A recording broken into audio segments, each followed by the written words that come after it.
Everyone can do this along with us. If anyone has a repetitive or recurrent thought, or just whatever's prominent in your mind.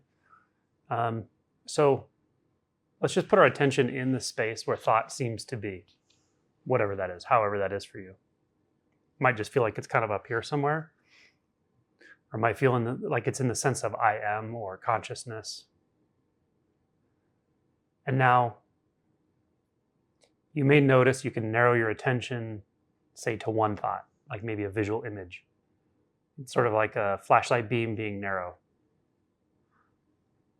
And then you might notice you can sort of dilate your attention in almost like a 360-degree way, so that any thought that arises anywhere in the vicinity of that experience of consciousness or you or yourself will be noticed.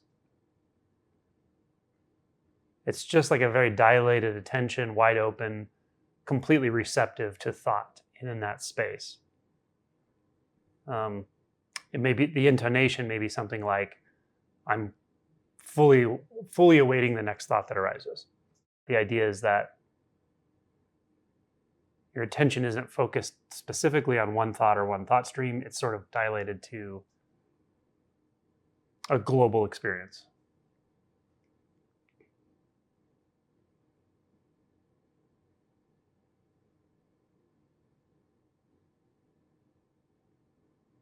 Keep that attention wide open.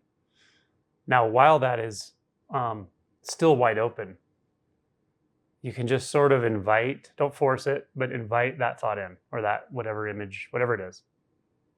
Invite it in, but try to keep the entire space open. Like you're inviting that memory or thought or whatever into as vast a space as is possible in consciousness or in the thinking space. An analogy made by a Zen teacher one time, I believe it was Suzuki Roshi, it was, if you're going to let your ego run wild, let it, the bull, he was making the analogy of a bull, give it a lot of pasture, give it a wide space to run in. This is a good analogy for thoughts. So what I want you to do then is stay with both the global experience and that, whatever that thought is, without trying to change anything about it at all.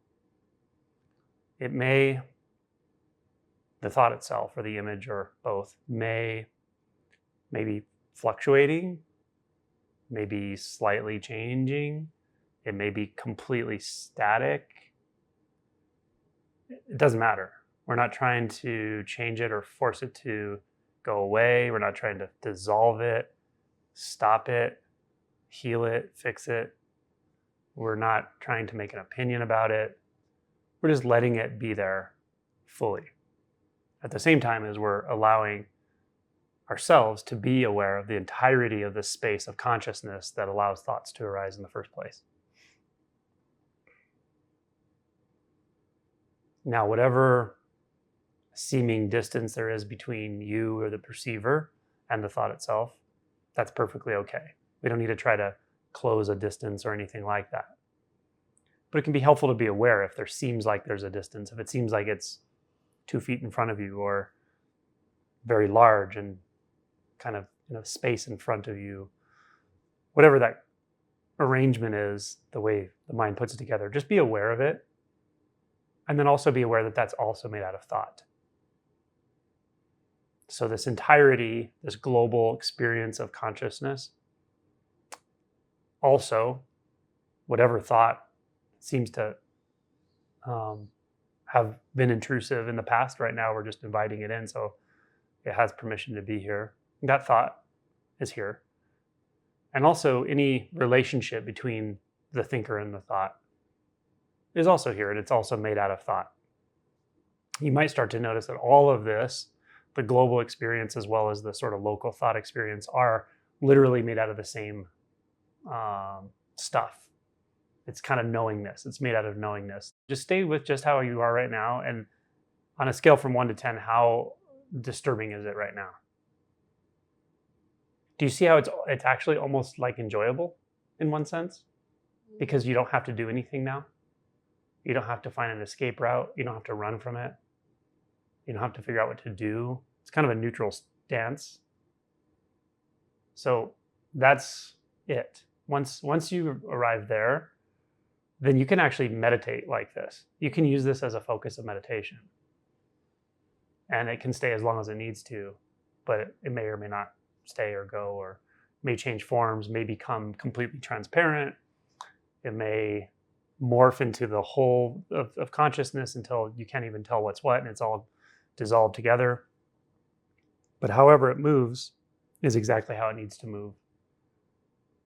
And that's all I would say to do. And check in with yourself. Other times it may be more intense. If it is more intense, that's okay. Just notice it. And just remind yourself of the points that I led you through of the global experience of thought or consciousness. Also the thought itself, any relationship or spatial experience between the thinker and the thought, all of that being fluidly one experience, essentially. And with time, it will almost certainly not be anything problematic. But what's interesting is, at least for now, you may notice, it's almost like a nidus of meditation. It's a way to meditate. And whatever the body's feeling at any given moment, it's kind of, in a sense, it's a separate issue. You can address an emotion at a different time. But when we're doing this kind of meditation, I would encourage you to keep attention up in that space of consciousness, because all polarities are set up in consciousness. All struggle, all resistance, all judgments, it's all set up inside consciousness. And consciousness by nature is not judgmental.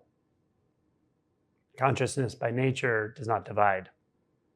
It's a habit. It's a very simple and a very early development, but it's a habit that sets up polarity in consciousness and struggle. When we meditate this way, we realize, oh, there actually doesn't have to be any struggle. And one single thought can be here as long as it wants to be here, because it's nothing but consciousness. If you feel an attachment, also notice that's maybe like the next thought, that I'm attached to this. I have a relationship with it. It's also sort of structured in consciousness, and invite that in the same exact way as the relationship. It's all part of the same thing. And you'll notice probably over time, you can do this with any vasana. All of a sudden realize it's just not, it doesn't need any attention anymore. It's not coming anymore. And all of a sudden it's something else, something surprising. It could be someone's face. It could be something someone said. It could be a memory. It could be anything. But it's just the way our consciousness is interpreting deeply rooted polarities. And it's really nothing more than that.